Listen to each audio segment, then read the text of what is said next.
Hello, thanks for watching. Today we'll be doing our Sunday School lesson review for Joshua chapter 8. This is the victory at Ai. So if you recall, in chapter 7, we see that Israel was defeated. 36 of their soldiers had been killed in the battle of Ai. They essentially were just turned back and defeated.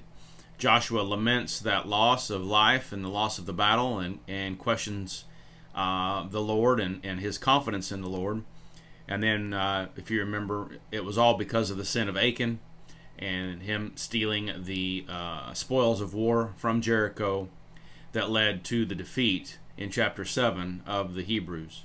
So we get to chapter 8, and the sin of Achan has been dealt with. He has been stoned, and he has been buried in a heap of stones, as you see at the end of chapter 7. And we move into chapter 8, and the first few words of chapter 8 is God talking to Joshua, where God tells him to fear not, neither be dismayed. So, in God's eyes, the sin had been dealt with, and the sin had been paid for. The sin had been forgotten and left behind, and it was time now for Joshua and the Hebrews to move forward. And you see that in verse 1 of chapter 8, how God tells and reassures Joshua that the battle belongs to him, that the king of Ai will be dealt into his hands, and that they will have victory. So God tells them in verse 2 that they will be able to take the spoils of war. So had Achan been patient and obeyed God in the first command of Jericho, then by the time this battle of Ai comes around, they were allowed to keep the spoils of war, and Achan would have been justified in keeping some of the spoils. And so we never have any success when we get ahead of God and when we do things outside of the will of God and in disobedience. And so in verse 2, God does tell them that they are going to be able to take the spoils of war. In verses basically 3 through 9, God gives Joshua the directive on how to combat Ai and how to surround it and how to siege it. Essentially what they're going to do is God tells them in verse 1 to send the entire army. So you've got the 601,000 soldiers that are going to come upon this city of Ai, which we'll see in later on in the chapter there were 12,000 residents in Ai, but we send 600,000 people to take on this battle of Ai. And so Joshua commands a contingent of these men to go on the west side of the city of Ai and lay in wait to siege it from behind, because the plan will be for some of the other army to go and attack from the front to draw the people of Ai out like they did in chapter 7 and how they turned their tail and ran. They're going to act that way once again in this battle, which then will allow the city to be sieged from the west by this ambush army that is on the west side. And so the battle plan is laid out, and the procedure on how to take the battle is laid out. And we also see here around verses 16 and 17 that the people of Bethel, which is a city just to the west of Ai, actually had joined in this battle. It says that they drew the people out in verse 19 and 20. The ambush came in.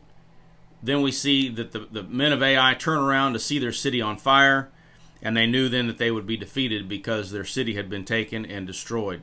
Verse 23 tells us that the king of Ai was taken alive and brought to Joshua, and we see in verse 29 how Joshua has the king of Ai hanged, and it hangs till evening as a power gesture against any of the surrounding armies that would think that they would be able to take on Israel.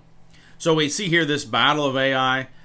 We see the victory at Ai because of the obedience of the army and of Joshua to what the Lord had commanded, which is essential in our lives day to day, that we obey God and do what He would have us to do. So we see this great victory here. A week or so after a horrible defeat, the lament and the dismay of the people in the defeat that Ai in chapter 7 now becomes a rousing victory and a chance for a celebration toward the end of chapter 8. And we get to worship at Ebal. Joshua gathers the entirety of the Hebrews to this Mount Ebal, which is also Shechem. You can read about Shechem in Genesis chapter 12. That is essentially where God gives Abraham the promise that he will be a great nation.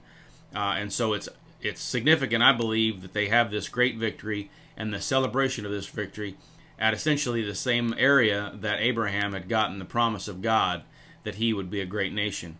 It says in verses 30 through 35, it talks about the people gathering around, building an altar, reading the book of the law that Moses had commanded, and you can read about that in Deuteronomy chapter 27, how Moses had commanded them to read the law.